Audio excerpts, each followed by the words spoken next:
आलात तुम्ही? मी चहा आणते. हो हो.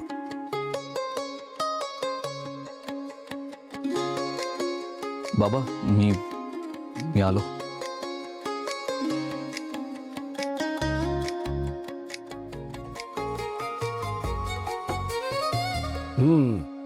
थँक्यू.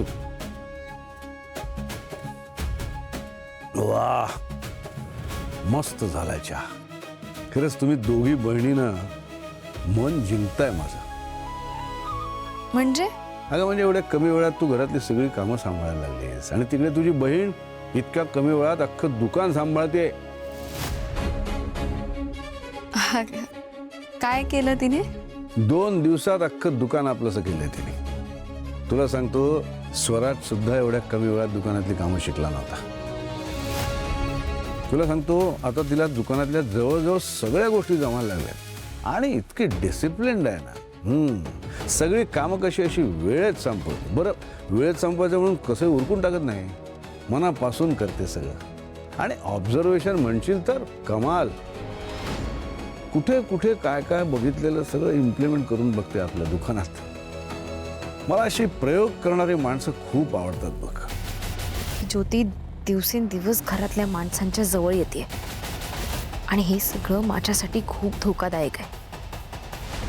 ती जर अशीच वागत राहिली तर तीच माझ्या पुढच्या प्लॅनमध्ये मोठा प्रॉब्लेम होऊ शकते. खरंच खूप गुणी आहे तुझी बहीण. खरंय, ते ती आहेच. बरं बाबा, मी यांना चहा देऊन येते. हो.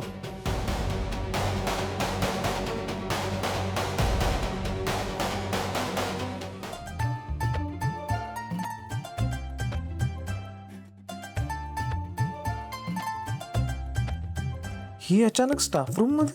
बहुतेक काहीतरी शंका विचारायची असावी.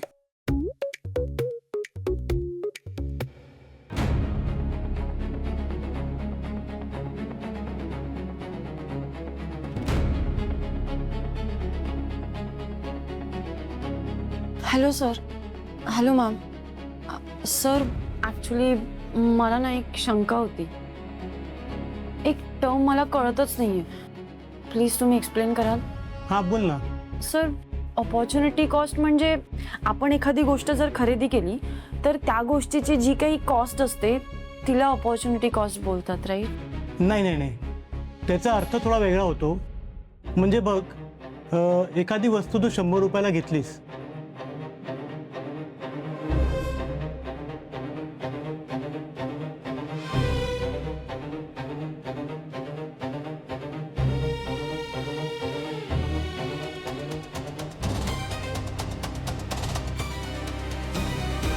चला, शेवटी अभ्यासाला लागली म्हणायची.